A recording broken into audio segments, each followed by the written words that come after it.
कक्षा 10वीं वाले सभी दोस्तों का बहुत बहुत स्वागत है। दोस्तों, जैसे कि आप सभी को पता है, हमारे द्वारा इससे पहले जो वीडियो डाला गया था उसमें आपको बताया गया था कि जो सप्ली के एग्ज़ाम हैं, एमपी बोर्ड परीक्षा में जिन बच्चों के सप्ली आई थी उनका पेपर बाद में होगा और जिन स्टूडेंट ने रुक जाना नहीं का फॉर्म भरा था उनका पेपर पहले होंगे। तो इस वीडियो में मैं बात करने वाला हूं आपको रुक जाना नहीं पेपर जो आपका आने वाला है, सामाजिक विज्ञान का 10 जून का पेपर। बिल्कुल यहाँ से यदि आप ध्यानपूर्वक पढ़ेंगे और इन प्रश्नों को याद कर लेंगे तो इस बार सामाजिक विज्ञान में आपने सप्ली का सामना करा है, वो अब आपको नहीं करना पड़ेगा। चलिए स्टूडेंट, तो बिना देर किए उत्तर सहित सभी प्रश्नों के उत्तर मैं आपको यहाँ पर बता देता हूँ। जितने भी दोस्त हमारे इस चैनल पर जुड़े हैं, यदि आपने चैनल को सब्सक्राइब नहीं करा है तो जल्दी से सब्सक्राइब कर लीजिए, क्योंकि आप वीडियो को देख लेते हैं, सब्सक्राइब नहीं करते हैं तो जल्दी से चैनल को सब्सक्राइब कर दीजिए। और ये जो नीचे रेड आ रहा है इसको भी क्लिक कर लीजिएगा। चलिए जल्दी से कर दीजिए और घंटी बटन को भी दबा दीजिए। चलिए तो बिना देर के स्टार्ट करते हैं दोस्तों। तो यहाँ पर देखिएगा, 100% आप सफलता प्राप्त करेंगे यदि आपने इस वीडियो को पूरा देखा। तो क्वेश्चन नंबर पहला आप देखिएगा। ये क्वेश्चन ऐसे हैं जो पहले भी कई बार पूछे गए हैं परीक्षा में, बोर्ड परीक्षा में पूछे गए हैं और पूरक परीक्षा जो आपके पूरक आई है उसमें भी 100% इन प्रश्नों के पूछे जाने की संभावना है। देखिए, रुक जाना नहीं का जो पेपर आएगा उसमें आपको पहला प्रश्न देखने को मिलेगा कि विश्वकोश नामक ग्रंथ की रचना किसने की थी। दोस्तों, क्वेश्चन नंबर पहला कि विश्वकोश नामक ग्रंथ की रचना किसने की थी, तो इसमें आपका राइट आंसर होगा दीदारो। राइट आंसर क्या होगा? दीदारो। लिख लीजिए।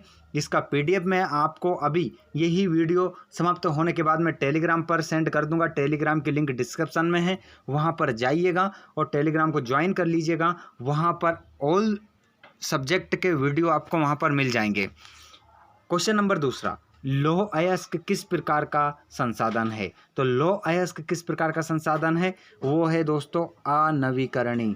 कैसा है? अनवीकरणीय है। नोट कर लीजिएगा। अगला प्रश्न है, निम्न में से कौन सा परिवहन साधन भारत में प्रमुख साधन है?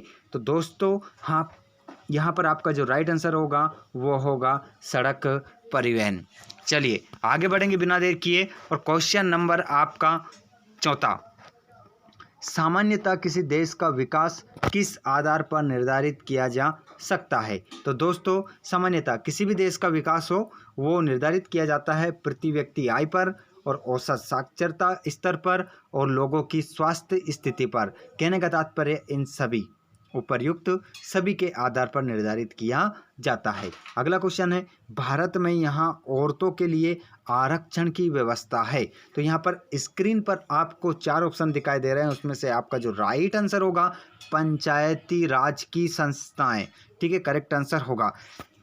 अगला क्वेश्चन है, भारत का सबसे पुराना राजनीतिक दल है? तो भारत का सबसे प्राचीन मतलब पुराना राजनीतिक दल बताना है तो वो है दोस्तों कांग्रेस। कांग्रेस यहाँ पर आपका राइट आंसर हो जाएगा। उसके बाद में हम बात करेंगे कोलकाता में देश की पहली जूट मिल लगाने वाले थे, तो ये कौन थे? ये थे दोस्तों हुकुमचंद। कौन थे? हुकुमचंद आपका इसमें राइट आंसर हो जाएगा। चलिए आगे बढ़ते हैं। पहले क्वेश्चन में आपने लिख लिया है हुकुमचंद। दूसरा क्वेश्चन था, गुटेनबर्ग ने 1448 ईस्वी में अपने प्रिंटिंग मशीन में नामक पुस्तक छापी। पहली पुस्तक छापी थी उन्होंने, जिसका नाम था दोस्तों यहाँ पर लिखा है, मैं और एक बार वो लिख कर बता देता हूँ। यहाँ पर इसको हटाता हूँ थोड़ा सा। बाइबिल। क्या लिखोगे? बाइबिल। ठीक है, ये पुस्तक उन्होंने छापी थी। उसके बाद में भारत दुनिया का सबसे बड़ा देश है लोकतांत्रिक। ठीक है, लोकतंत्रक लिख सकते हो आप।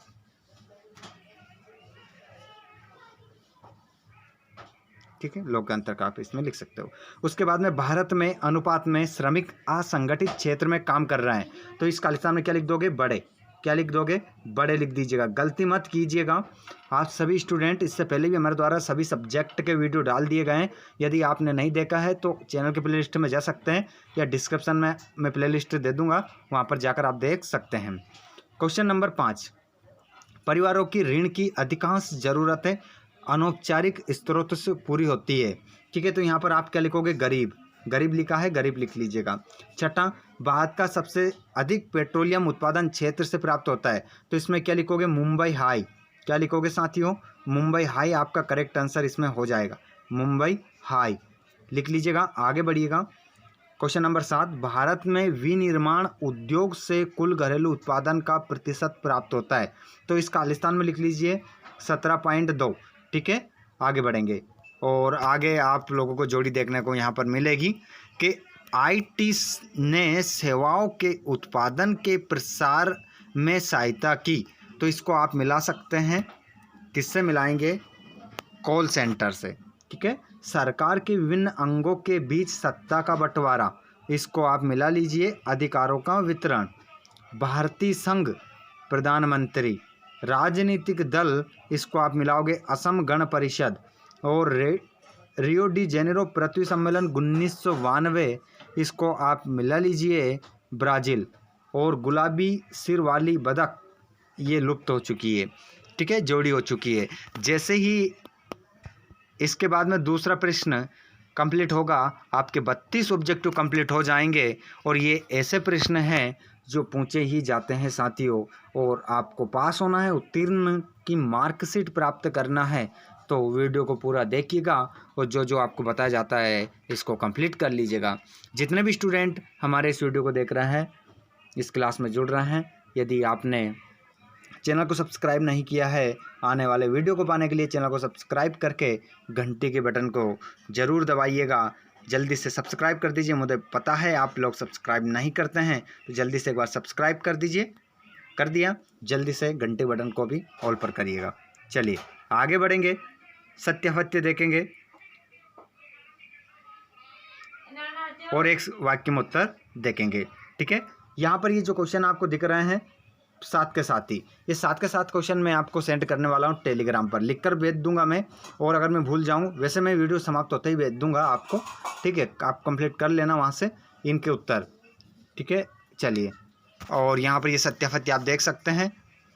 साइमन कमीशन 1928 में भारत आया था, तो ये आपका सत्य है। ठीक है, आगे देखिएगा।